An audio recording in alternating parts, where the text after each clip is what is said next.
Kembali lagi bersama kami di Selamat Pagi Indonesia, dilanjutkan bersama saya Nela Husna dan rekan Jason Sambo. Pemirsa, akhir-akhir ini marak pelecehan yang dilakukan oleh oknum dokter baik terhadap pasien maupun terhadap keluarga pasien. Iya, Nela dan juga pemirsa, ternyata aksi pelecehan tersebut tentu sangat disayangkan karena dampak yang dialami korban bisa berlangsung lama. Pelecehan seksual menjadi isu yang banyak disorot oleh berbagai lapisan masyarakat. Kasus pelecehan seksual bisa terjadi di mana saja, tak terkecuali di lingkungan rumah sakit. Seperti yang akhir-akhir ini terjadi. Di Bandung, seorang oknum dokter di Rumah Sakit Hasan Sadikin atau RSHS kedapatan memperkosa keluarga pasien dengan cara dibius terlebih dahulu. Belakangan diketahui ada 2 korban lainnya yang merupakan pasien RSHS yang juga mengaku diperkosa oleh pelaku.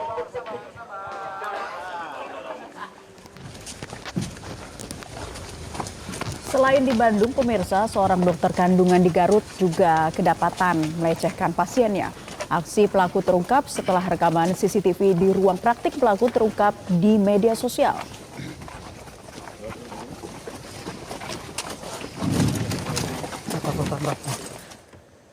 Nah, kita akan lihat juga berkaitan dengan dampak pelecehan seksual terhadap psikis korban. Ini ternyata tidak main-main, pemirsa. Tak sedikit korban yang mengalami trauma batin usai tragedi memilukan tersebut.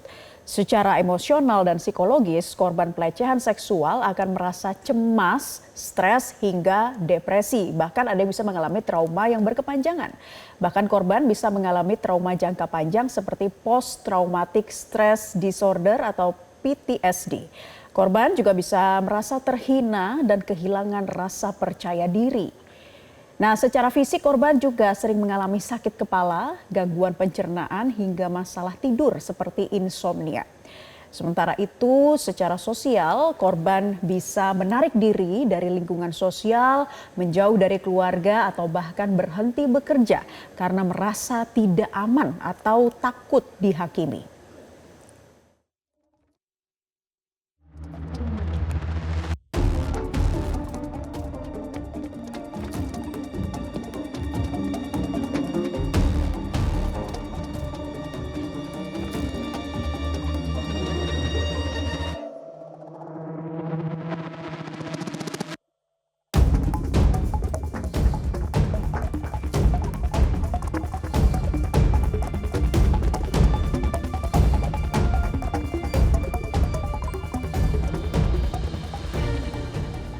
Dan pemirsa, untuk membahas dampak psikologis bagi korban pelecehan seksual oleh tenaga medis, selengkapnya telah bergabung bersama kami psikolog Poppy Amalia. Selamat pagi, Bu Poppy. Selamat pagi Indonesia. Baik, terima kasih telah bergabung. Tapi kami juga mengundang Anda, pemirsa, untuk bisa berinteraksi langsung dengan psikolog melalui nomor telepon 021-583-99100. Anda bisa tanyakan pertanyaan Anda di sana. Kita langsung tanya ke Mbak Poppy. Mbak, ini melihat kasus yang terjadi, ada pemerkosaan, pelecehan seksual yang dilakukan oleh tenaga kesehatan termasuk juga dokter. Biasanya kalau dari kacamata korban, apa yang paling terasa dampaknya, apa yang paling bisa dirasakan dan mungkin harus benar-benar mendapatkan penanganan yang paling urgent? Ya, tadi karena korban tersebut mengalami kondisi yang disebut dengan post traumatic stress disorder, dia mengalami kilas balik, flash, mimpi buruk dan gangguan tidur dan kecemasan. Kemudian juga mengalami depresi, perasaan malu dan rasa bersalah. Ini harus mendapatkan treatment secepatnya, jadi jangan ditunda karena dampak ini sangat luar biasa buat dirinya sendiri gitu loh. Jadi harus segera. Kalau enggak nanti trauma itu akan terngiang-ngiang dan dirasakan oleh orang tersebut selalu. Oke, jadi dampaknya ini macam-macam ya Bapak Poppy ya, mulai dari perubahan perilaku begitu ya, sampai dengan stres, depresi, bahkan trauma yang berkepanjangan. Nah, dampak lebih jauhnya lagi jika korban tidak berani melapor ataupun tidak menceritakan hal ini kepada rekan dekatnya, apa yang kemungkinan terjadi Mbak Poppy? Depresi, kesulitan membangun kepercayaan diri dan relasi ya. Korban merasa sulit membangun hubungan dengan orang lain, baik pertemanan maupun pasangan, takut dan tidak percaya diri terhadap orang lain. Nah, itu kalau tidak diselesaikan.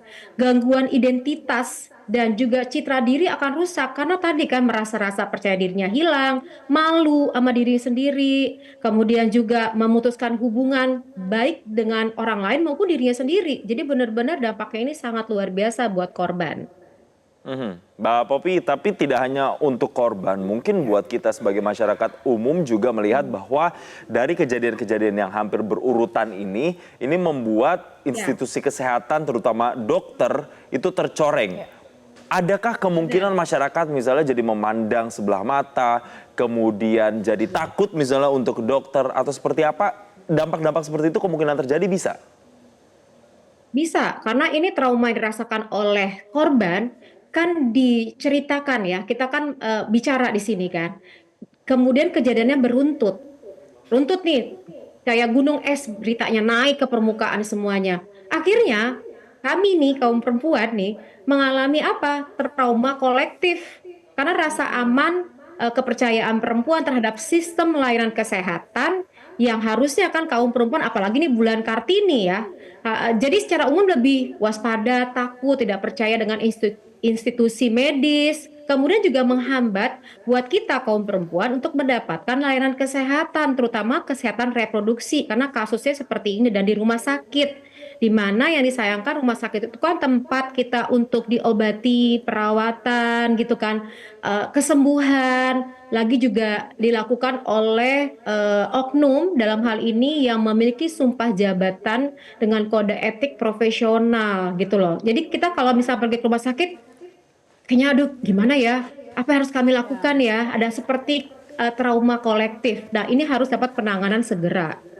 Baik, Mbak Popi, data yang saya baca dari tahun ke tahun memang kasus dari pelecehan seksual ini menimpa orang dekat begitu ya, tapi tak tertuju kepada orang dekat saja. Ternyata kasus ini bisa terjadi di mana saja, oleh siapa saja, bahkan tak pandang profesi ya, oknum dokter dan profesor bisa jadi predator. Nah, bagaimana kita bisa memframing kewaspadaan di dalam diri kita, Mbak Popi?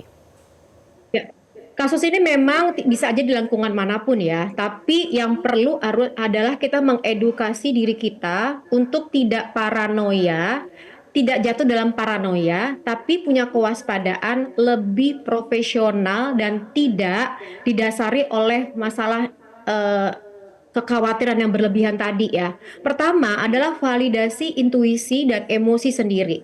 Rasa tidak aman, tidak nyaman terhadap tubuh kita, itu adalah sinyal yang penting. Nyalakan itu dan itu valid.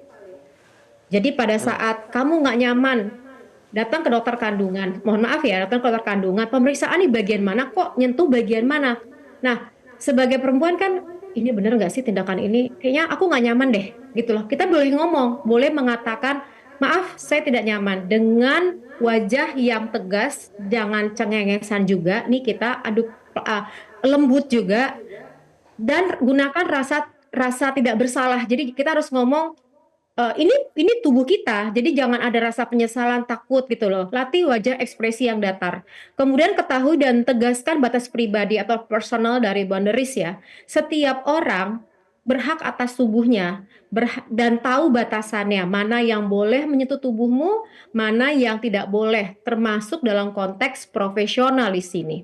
Kemudian penting banget ya kita untuk mendokumentasikan hal-hal yang janggal. Misalnya begitu kita mendapatkan, moga-moga gak jangan ada kejadian lagi lah, hal yang tidak nyaman di tubuh kita, catat tanggalnya, tempatnya, dan apa yang terjadi. Ini guna buat kita pada saat ingin memberikan pelaporan terhadap apabila kita merasakan hal tersebut. Edukasi diri kita, diri sendiri tentang hak-hak kita gitu loh. Bahwa kamu berhak untuk merasa aman dimanapun, termasuk ruang pemeriksaan, sekolah, kantor, tempat ibadah. Pelajari juga prosedurnya, standar pelayanan kesehatan, hukum perlindungan perempuan, dan cara melapor jika terjadi pelecehan. Nah itu kurang lebih sih yang harus diedukasi ya. Oke, ada edukasi bagaimana masyarakat atau pasien itu bisa menolak begitu ya dengan tadi pendekatan-pendekatan dengan ada yang tegas begitu ya. Tapi begini, kalau situasinya Mbak Popi, misalnya dokternya izin, Mbak atau Mas saya izin ya pegang bagian ini, bagian itu karena harus begini. Walaupun mungkin dalam hati sudah tidak nyaman. Tapi kan mungkin orang jadi bingung, ini sebenarnya SOP dokter atau udah bias nih, udah masuk ke dalam pelecehan padahal si dokternya sebenarnya juga izin juga, tapi tetap dalam hatinya nggak nyaman dan tetap si dokter itu melakukan itu. Nah itu bagaimana Mbak untuk bisa membedakan mana yang benar-benar SOP, mana yang benar-benar ini pelecehan seksual? Karena itu agak bias Mbak kalau udah di situasi seperti itu Mbak Popi.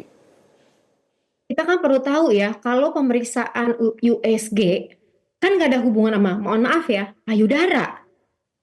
Kita kan harus diedukasi, gitu kan. Kalau pemeriksaan bagian sakitnya bagian dalam, berarti kan nafas yang diperiksa. Artinya masyarakat atau perempuan teredukasi dan pada saat masuk ruangan tersebut ada support system. Misalnya ada perawat di situ karena kita perempuan gitu kan, adanya perawat atau pergi nggak sendiri. Jadi kita merasa aman gitu loh. Dan itu akan jauh lebih baik untuk meminimalkan kejadian yang tidak diharapkan seperti itu sih.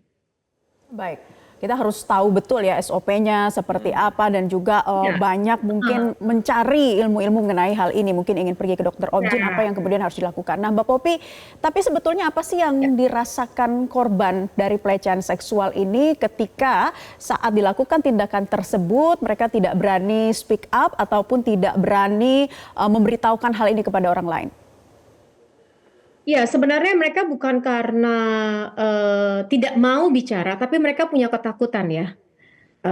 Kemudian merasa bahwa kayaknya memang itu deh aturannya, kayaknya memang itu deh prosedurnya, gitu loh.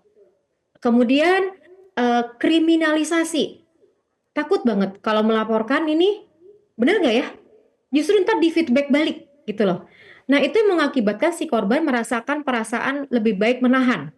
Dan kasus yang terjadi ini kan kalau kita baca dari pemberitaan, si korban ini pulang tuh sebenarnya nggak nyaman. Terus dia cerita nih sama pasangannya. Lalu pasangannya juga berpikir, "Ah, emang harusnya begitu nggak sih?" Gitu loh. Jadi akhirnya memendam perasaan tersebut gitu loh, nggak menyampaikan karena kayaknya memang kayak gitu nggak sih pemeriksaan? Apalagi ditambah dengan kita lihat latar belakang si pelaku, itu memberikan pemeriksaan secara gratis. Jadi dominannya atau otoritasnya ini sangat luar biasa nih. Jadi kayak yang udah nih udah dapat gratis masa mau minta macam-macam, mau minta A, mau minta B, mau minta C sih gitu loh. Nah, itu yang mengakibatkan gak berani untuk cerita gitu loh. Jadi ya udah deh tahan aja deh, nggak usah bilang-bilang gitu. Makanya penting banget bagi orang terdekat itu memberikan rasa aman ya, pada saat mendengar cerita kayak gitu, dia tahu dia harus memberikan rasa aman agar orang atau korban tuh bisa bercerita lebih banyak lagi gitu loh. Karena sering banget pada saat cerita orang terdekat malah ngomongnya, ya udah sih, udah kejadian lupain, yang sabar ya, udah lewat. Harusnya ngomongnya itu pasti berat ya buat kamu. Kamu tuh berhak merasa marah, takut dan sedih. Ceritakan, sini aku bantu. Aku percaya sama kamu, kamu bisa melewati. Dan kamu nggak sendiri, gitu loh. Jadi jangan Baik. dibawa, udahlah lupakan gitu loh. Kayak gini aja masalahnya dibesar-besarin. Nah itu akan membuat si korban tidak akan pernah berani Cerita bercerita. gitu ya. Dan kita melihat kan, pemberitaan yang terakhir baru tadi pagi saya ngelihat dari pemberitaan bahwa korbannya ini begitu ini speak up nih, 100 orang sudah bercerita. Berarti kan Oke. selama ini banyak banget yang mengalami bungkam tapi ya. nggak mau speak up. Betul, betul. Artinya orang-orang terdekat harus jadi supporting system yang baik untuk orang-orang yang mengalami atau korban-korban yang mengalami pelecehan seksual. Tapi selain itu memang tadi harus diedukasi ya Mbak ya, bagaimana kita bisa tahu SOP ketika kita datang ke dokter dan bagaimana kita bisa menolak ketika memang kita merasa tidak nyaman. Ada bagian-bagian tubuh yang kemudian kita tidak nyaman untuk diperiksa. Itu mungkin bisa jadi tameng ya untuk kita, untuk tidak lagi kemudian bisa mencegah dan tidak ada lagi korban-korban lainnya. Terima kasih Mbak Popi telah bergabung dan memberikan edukasinya bersama kami di Selamat Pagi Indonesia.